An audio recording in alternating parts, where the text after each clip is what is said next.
teman-teman, perkenalkan nama saya Muhammad Faizul Fikar dengan NIM 241080404076, mahasiswa Prodi Akuntansi Syariah Fakultas Ekonomi dan Bisnis Islam UIN Sunan Kalijaga Yogyakarta.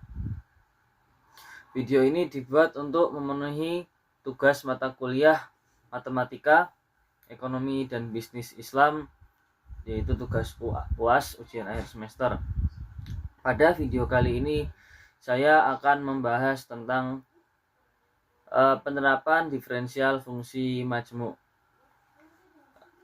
Langsung saja, mungkin kalian banyak yang bertanya-tanya, apa sih fungsi majmuk, bagaimana cara menghitung turunannya, dan yang paling penting bagaimana penerapannya di dunia nyata. Jangan khawatir, saya akan membahas semuanya secara perlahan dan sederhana. Langsung saja kita mulai dari yang pertama, yaitu apa sih diferensial fungsi majmuk. Sebelum kita masuk ke penerapannya, mari kita pahami dulu apa itu fungsi majmuk. Fungsi majmuk adalah fungsi yang tersusun dari dua atau lebih sebuah fungsi. Misalnya Y sama dengan F dalam kurung U dan U sama dengan G dalam kurung X, maka Y-nya sama dengan F dalam kurung G, X dalam kurung tutup kurung. Bayangkan ini seperti proses rantai.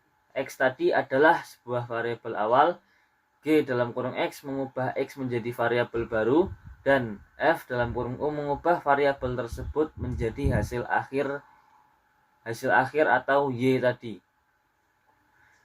Untuk menghitung turunan fungsi majmuk, kita menggunakan aturan rantai atau chain rule.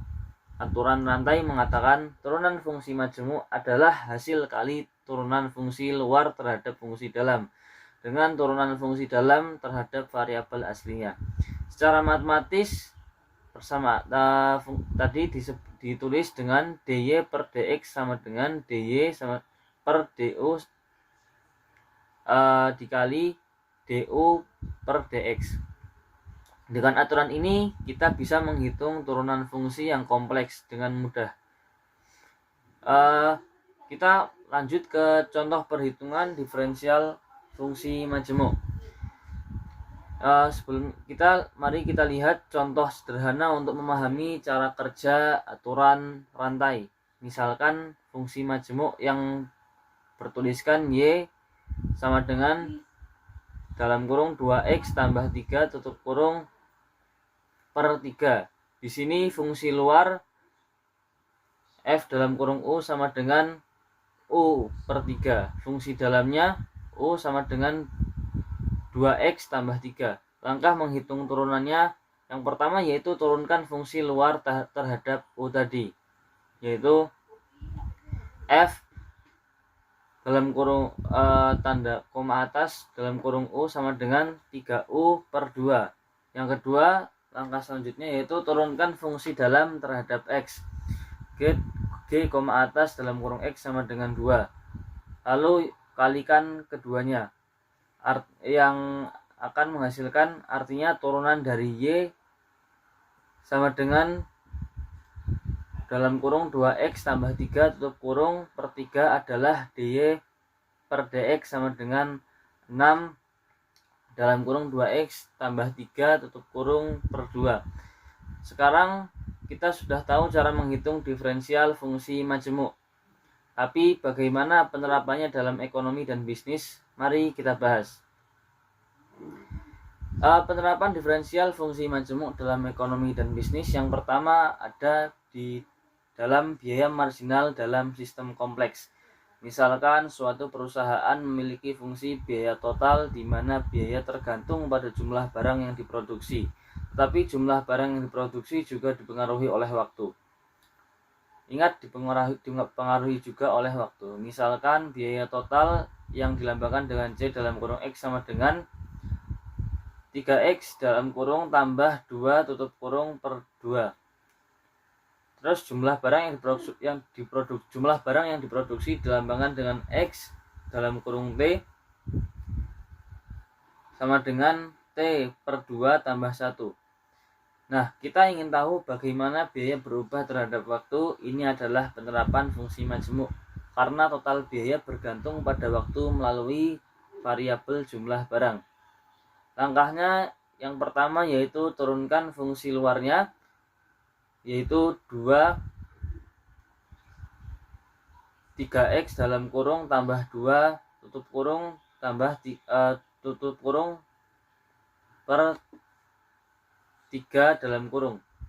Yang langkah kedua yaitu turunkan fungsi dalamnya, yaitu tadi yang 2t. Lalu gabungkan dengan aturan rantai. Ya, saya tulis rumus contohnya tadi di atas ini. Ini ya, teman-teman. Nah, setelah hasilnya tadi sudah diketahui, artinya kita bisa mengetahui bagaimana biaya berubah seiring waktu. Lalu yang kedua penerapannya yaitu permintaan dan harga, elastisitas atau elastisitas permintaan. Dalam perekonomian, fungsi permintaan seringkali bergantung pada harga, tetapi harga juga bisa bergantung pada faktor lain seperti promosi atau musim. Misalkan permintaan yang dilambangkan dengan Q dalam kurung P sama dengan 100 dikurangi 2P tutup kurung per 2. Dan harga tergantung pada waktu yang dilambangkan dengan P dalam kurung T, yaitu 50 dikurangi 5T. Kita ingin tahu bagaimana permintaan berubah seiring waktu. Yang pertama yaitu turunkan fungsi luar. Yang kedua turunkan fungsi dalam. Yang ketiga gabungkan dengan aturan rantai. Nah ini ya guys rumusnya, bisa dilihat nanti. Dengan ini kita dapat menganalisis perubahan permintaan seiring waktu berdasarkan perubahan harga-harga. Nah, sebenarnya masih banyak penerapannya dalam penerapan dari diferensial fungsi majemuk seperti nilai ekstrim, maksimum dan minimum. Lalu kemudian ada optimisasi bersyarat. Saya akan bacakan pengertiannya, yaitu ketika kita ingin mengoptimumkan suatu fungsi yakni mencari nilai maksimum atau minimumnya, tetapi terhalang oleh fungsi lain yang harus dipenuhi. Contohnya dari optimisasi bersyarat tadi yaitu ketika seseorang hendak memaksimumkan utilitas atau kepuasannya tetapi terikat pada fungsi pendapatan. Itu tadi contoh optimisasi bersyarat. Terus ada lagi yaitu pengganda Lagrange yang pengertiannya yaitu mencari nilai optimum mencari nilai optimum yaitu maksimum atau minimumnya suatu fungsi yang memiliki kendala dapat diselesaikan dengan metode Lagrange tadi.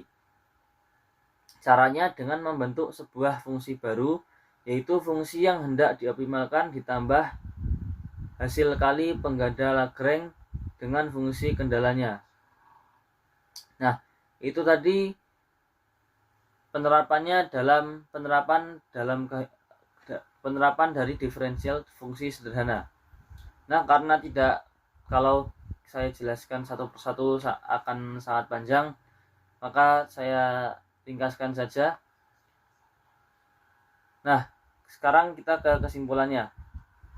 Dari pembahasan tadi kita telah belajar bahwa diferensial fungsi majemuk sangat berguna dalam matematika, ekonomi, dan bisnis. Beberapa penerapannya meliputi menghitung perubahan biaya dalam sistem yang kompleks, dan yang kedua menganalisis permintaan yang tergantung pada faktor lain seperti faktor harga dan waktu. Dengan memahami konsep ini, kita dapat membuat analisis yang lebih baik dan mengambil keputusan yang lebih cerdas dalam dunia bisnis dan ekonomi. Nah, mungkin sekian dari saya. Kurang lebihnya mohon maaf sekali karena saya juga masih belajar. Assalamualaikum warahmatullahi wabarakatuh.